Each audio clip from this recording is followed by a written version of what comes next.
मित्रों, जैसे भगवान शिव की लीला अनंत है, उसी तरह उनके अवतारों की कथाएं भी अनंत हैं। पुराणों की माने तो मनुष्यों और देवताओं की रक्षा के लिए अब तक भगवान शिव 19 बार अवतार ले चुके हैं और इन्हीं 19 अवतारों में एक है काल भैरव। लेकिन क्या आपको पता है कि भगवान शिव को काल भैरव का अवतार क्यों लेना पड़ा और इस अवतार में उन्होंने किसका वध किया? अगर नहीं जानते तो वीडियो के अंत तक बने रहें। शिव पुराण के शतरुद्र संहिता में वर्णित कथा के अनुसार एक बार भगवान विष्णु से मिलने परमपिता ब्रह्मा जी वैकुंठ धाम आए। तब भगवान विष्णु ने ब्रह्मा जी से कहा, हे ब्रह्मदेव, क्या आप बतला सकते हैं कि इस सृष्टि का सबसे बड़ा रचनाकार कौन है? भगवान विष्णु के मुख से ये बात सुनकर ब्रह्मा जी बोले, हे नाथ, यह भी कोई पूछने की बात है? सभी जानते हैं कि इस सृष्टि का रचयिता मैं हूँ, इसलिए सृष्टि का सबसे श्रेष्ठ रचनाकार भी मैं ही हूँ। ब्रह्मा जी के मुख से ऐसा उत्तर सुनकर भगवान विष्णु हैरान हो गए, लेकिन उन्होंने देखा कि ब्रह्मा जी के मुख पर अहंकार और अति आत्मविश्वास के चिन्ह उभर आए हैं और वह मुस्कुरा रहे हैं। यह देख भगवान विष्णु क्रोधित हो उठे।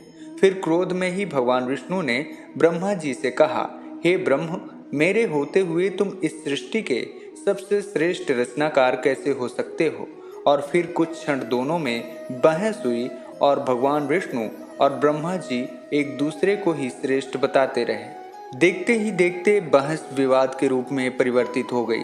तब भगवान विष्णु और ब्रह्मा जी ने यह तय किया कि चलो वेदों से चलकर पूछते हैं कि हम दोनों में से सबसे बड़ा रचनाकार कौन है। इसके बाद सबसे पहले दोनों ऋग्वेद के पास पहुंचे और ऋग्वेद से बोले कि ऋग्वेद, यह बताओ कि हम दोनों में सर्वश्रेष्ठ रचनाकार कौन है?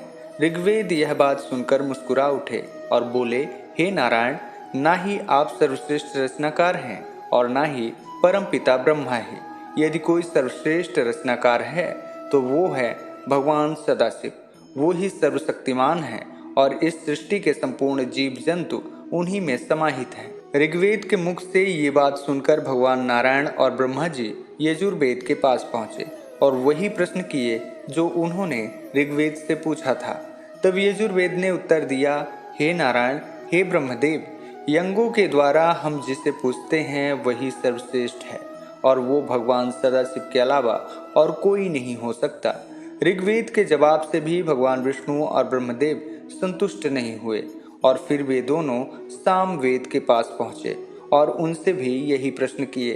तब सामवेद ने कहा, हे ब्रह्मदेव एवं नारायण, विभिन्न साधक एवं योगी जिसकी आराधना करते हैं वही सर्वश्रेष्ठ हैं और जो इस संपूर्ण सृष्टि को नियंत्रित करता है वो भगवान सदाशिव ही हैं। इसके बाद ब्रह्मा जी एवं भगवान विष्णु अथर्ववेद के पास गए और जब उनसे भी यही प्रश्न किए तो अथर्ववेद बोले, हे प्रभु, भक्ति मार्ग पर चलकर जिसे पाया जा सकता है, जो मानव जीवन को पाप रहित करता है, मनुष्य की सारी चिंताएं हरता है, वह शिव ही सर्वश्रेष्ठ है।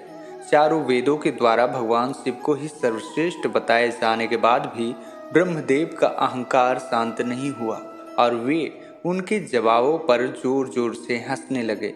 इतने में वहां दिव्य प्रकाश के रूप में भगवान शिव प्रकट हो गए। भगवान शिव को अपने सामने देखकर अहंकार से मोहित ब्रह्मा का पांचवा सिर क्रोध की अग्नि में जलने लगा। यह देख भगवान शिव अत्यंत क्रोधित हो गए और उन्होंने उसी क्षण अपने एक अवतार की रचना की और उसे काल नाम देते हुए कहा, हे काल, तुम मृत्यु के राजा हो और तुम्हें सारी सृष्टि काल भैरव के नाम से जानेगी। फिर भगवान शिव अपने अवतार काल भैरव को आदेश देते हुए कहा कि ब्रह्मा जी का वह पांचवा सिर काट दे जो अहंकार से मोहित हो गया है। भगवान शिव का आदेश पाते ही ब्रह्मा जी के क्रोध से जलते सिर को काल भैरव ने अपनी अंगुली से उनके धड़ को अलग कर दिया। काल भैरव के द्वारा अपना सिर काटे जाने के बाद ब्रह्मा जी को यह आभास हुआ कि वह अहंकार में खुद को सृष्टि का सर्वश्रेष्ठ रचनाकार बता रहे थे। फिर उन्होंने भगवान शिव से क्षमा मांगी और इस तरह भगवान शिव की कृपा से ब्रह्मदेव और भगवान विष्णु का विवाद शांत हुआ। इसके बाद भगवान शिव ने ब्रह्मा जी को क्षमा कर दिया और काल भैरव से कहा, हे भैरव, ये दोनों ही देव मेरे ही समान पूजनीय हैं, इसलिए भूलकर भी इनका अपमान मत करना। फिर भगवान शिव ने काल भैरव से कहा, हे भैरव, ब्रह्मा जी का सर काटने के कारण तुम पर ब्रह्म हत्या का दोष लग गया है, इसलिए तुम सभी तीर्थ स्थानों पर जाओ ताकि तुम्हें ब्रह्म हत्या के पाप से मुक्ति मिल सके। उसके बाद भगवान शिव को प्रणाम कर काल भैरव ब्रह्मा जी का कटा हुआ सिर अपने हाथ में लेकर बारी बारी कई तीर्थ स्थानों में गए। इस दौरान उन्होंने कई पवित्र नदियों में स्नान भी किया ताकि उन्हें ब्रह्म हत्या के दोष से जल्द मुक्ति मिल सके। परंतु उन्होंने देखा कि ब्रह्म हत्या का पाप उनका हर जगह पीछा कर रहा है। लेकिन जैसे ही काल भैरव काशी पहुंचे, उनके हाथ से ब्रह्मा का कटा हुआ सिर गिर गया और इसी के साथ वह ब्रह्म हत्या के दोष से मुक्त हो गए। पुराणों के अनुसार काशी में जिस जगह ब्रह्मा जी का कटा हुआ सिर गिरा था, आज उसे ही कपाल मोचन तीर्थ के नाम से जाना जाता है और ऐसा भी माना जाता है कि उस दिन से काल भैरव काशी में ही निवास करने लगे और आज भी वहीं विराजमान है।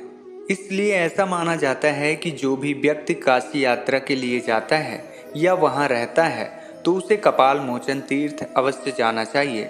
वेदों में जिस परम पुरुष को रुद्र बताया गया है, तंत्र शास्त्र में उसी रुद्र का भैरव के रूप में वर्णन किया गया है। इतना ही नहीं, ऐसा भी कहा जाता है कि काशी में निवास व भ्रमण करने वाले लोग भैरव कृपा से यमराज भी वहां आने से डरते हैं। क्षेत्रों में भैरव व भैरव को तांत्रिक का इष्ट देव भी बताया गया है। तंत्र साधक विभिन्न प्रकार की सिद्धियां प्राप्त करने के लिए भैरव की उपासना करते हैं। ज्योतिष शास्त्र के अनुसार भैरव छाया ग्रह राहु के देवता हैं, क्योंकि वे लोग जो राहु से मनोवांछित वर पाने के इच्छुक होते हैं, वे भैरव की उपासना कर उन्हें प्रसन्न करने की कोशिश करते हैं। तो मित्रों, आप अगर कभी काशी यात्रा पर जाएं तो कपाल मोचन तीर्थ अवश्य जाइएगा। और इसी के साथ आज की यह कथा पूर्ण हुई। मिलते हैं अगली वीडियो में। जय श्री कृष्णा।